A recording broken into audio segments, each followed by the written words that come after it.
Eireniso amginya sirjaki jilamayate. Eireniso amginya sirjaki jilamayate. Kristen Dularia Buya Misraku Tihi Numun Manamada Penemi Isora Atwa Ar Numayate Abu Nyela Jenoi Penemi Isor Tobe Nuado Cikatubun Atkara Se Cikatubun Madaya Penemi Isor Ar Urkaki Tobe Noi Abu Nyela Jisu Masih Janamina ini kita buat ini kita beri gorina ini kita sirmate jalabina semua takma ini nuaku borok barong kita benemi iso tobe aku pun badaya je Gijiria punya asal kata mid kote isor menaya midte isore pejon minakwa baba gopol Asunada. Ado dilakore wa penemi isor babote abu galmana bu ewa nuado cilekam akarida nubu penemi isor babote sia pokada ay badaya tobe abu bun nyalida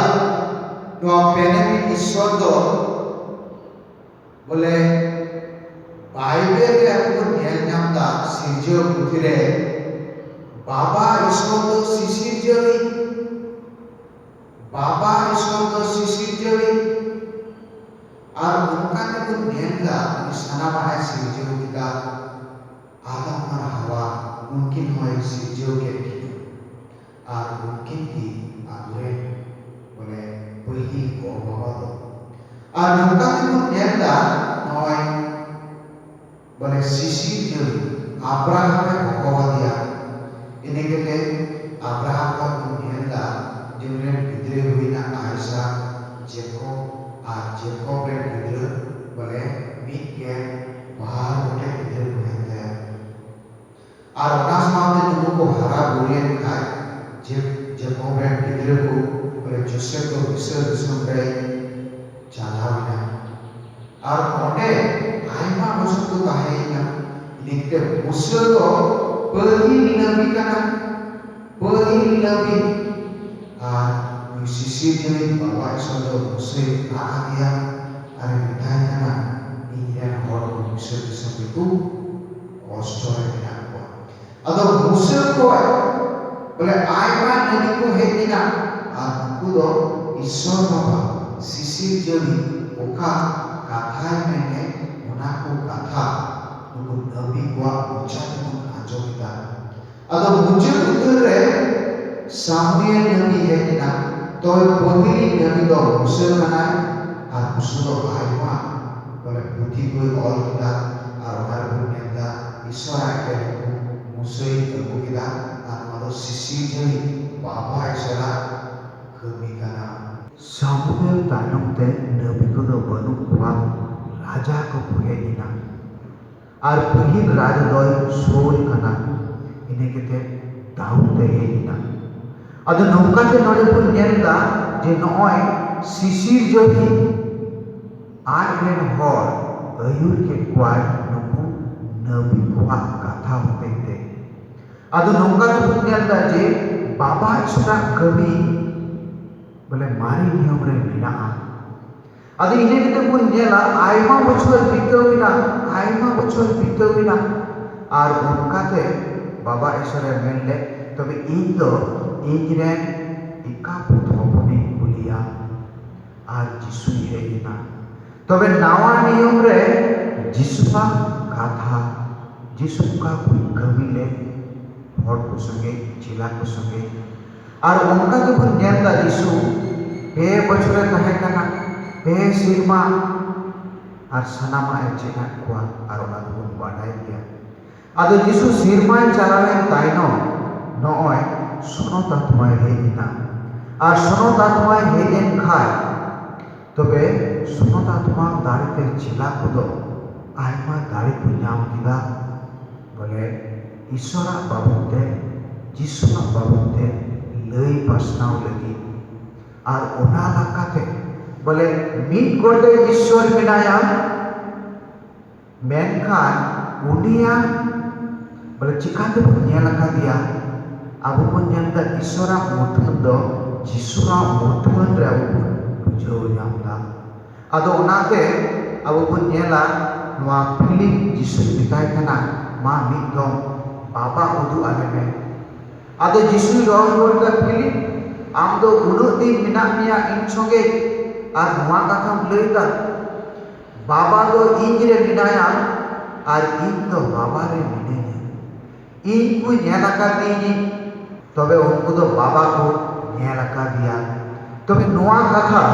जिसुआ नोआ कथा इन को nail अकादिनी दो बाबा को nail अकादिया आदो तबे को nail ᱧᱟᱢदा जे नोय meet गोटे ईश्वर मेनाया मेनखान उनको रे बेजन मेना हुआ तबे कथा दो नोंका खाना नुई ईश्वरा मुठन अबो पिया रूप ते नेल अकादा आदो उना इयते अबो दो नोडे बुनेला हर दो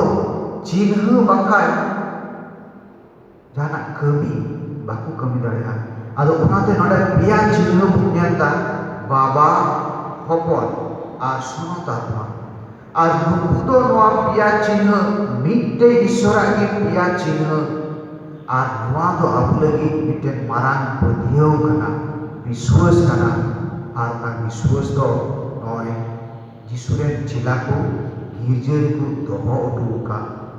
आदो उना ये दुबुन ᱧᱮᱞदा नोय आबो बन रोड़े पेरित कोआ पदियो कथा तबे नोय बेनेमित ईश्वरा आठवार बन मनाविदा नोआ दो गिरजे दो गय विश्वपुर कना जे नोय पेरित कोआ पदियो कथा नोआ दो आबो का पदियो का सिरमा आर ओरे सिसि जेवी सनाम देया ईश्वर बाबा आर निरेन का पुत हपन तबे नोंकाते नोआ पेरित कोआ पदियो कथा रे